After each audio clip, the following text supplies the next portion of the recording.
Welcome, folks. This is Acid Root. So I'm going to review Hollywood Undead Swan Songs B-side. So this is basically a bonus project to their debut album, Swan Songs, and it came out in 2009, a few months after Swan Songs came out in late 2008.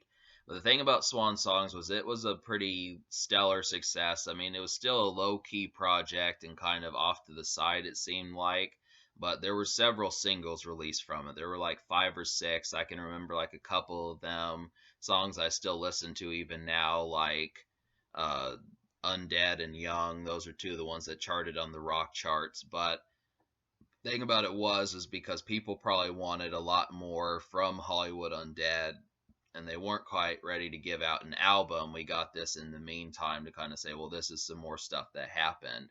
And I like the idea behind it because Swan Songs was such an interesting project that I figured it probably would have further things that could have been considered. Now, obviously, if they knew the complete project that they wanted out and didn't think it needed any others, but these are kind of like, imagined ideas that possibly could have been on the project. And that's just kind of like when people say they record 50 songs for an album and they only pick like 15. That's probably how some of these go. I mean, I'm not going to say that the rest of the 35 songs that they don't pick, speaking figuratively, deserve to be on the album, but you're probably bound to find more than three or four that do, and this is an example of that. That's kind of the thing. So Deuce was still with the group at this point in time. He didn't leave until after Desperate Measures in late 2009, and these are all good. So one standout song that I felt like is probably the best song on this project is the song Pain.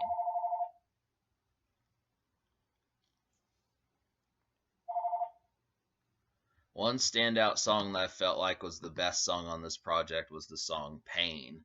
And the thing about it is it feels like it could have been on Swan Songs, and definitely it kind of has touches of Young on there with like some of the more brooding and personal songs. So it does a good job of that.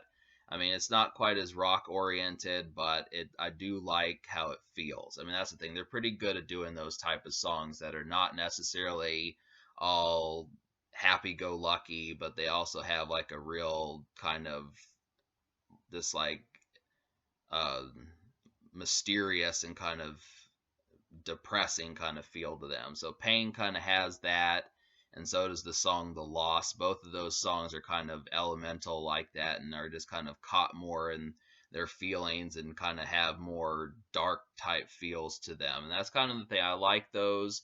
Hollywood Undead's pretty good at that in addition to doing rap rock. I mean, these are rock tinged, but it kind of feels like the rap songs that kind of feel more like rap songs are also very different from your standard rap song. It just doesn't have like any West Coast or Dirty South or any of those type feels that would kind of come across with those things. That's kind of the thing. That's just to talk about the rap side of things. The rock side of things, the songs like The Natives and Knife Called Lust. Yeah, these have more guitars in there, more rock related stuff that I would probably say could be on rock radio, but it's all good. I mean, Deuce is on most of these hooks, and it just feels like good backyard music, good night session music, good going out music, and possibly even in some cases good club music. I mean, most of the time it doesn't feel like you hear too many rock songs in clubs, depending upon which clubs you go to, but I mean, honestly, it just depends upon how up tempo they are. That's the thing about rock, is because it's up tempo rock that's going to get played, and rap is kind of learning to do up and down tempo, but uh, that's kind of the situation. I mean, all of these are up tempo. They all have good feels, and they basically can all be played in like a night session or some sort of outgoing and festive kind of session, which is good. That's why this project's going to score high, is because it seems like their song varieties really were able to kind of be let loose and kind of see some interesting things. I mean, I do like songs like Circles, which I know that's on a project somewhere. One of those Circles was one of those that kind of felt real ruminating and that sort of stuff. They can do songs like that, but sometimes when the production is off, it just kind of falls flat on its face. But luckily that doesn't happen. I'm gonna eventually review Swan Songs rarities, and I'll cover how some of those songs might have went. But for the time being, these are the songs that basically kick ass, and this project's basically gonna get a 10. The only reason why I would say that there's something wrong with this project is just the fact that they didn't really try to promote it. Maybe a music video would have been nice. I definitely felt like Pain was trained to go. I definitely felt like that was a song that could have been like an off. I mean, B-sides, as far as that being a single, I think they could have at least dropped a music video for it and it would have been a-okay. It would have been packed and ready to go, just ship it out. But, obviously they just were kind of releasing some bonus stuff. It's like, hey, if you absolutely cannot stand to wait for more Hollywood Undead, then here you go. Here's your dose. And so to that end, it works. And plus, if you miss Deuce and you miss the original Hollywood Undead lineup from 2008 and before that, these are 4 extra songs that all kick ass that have the lineup of such.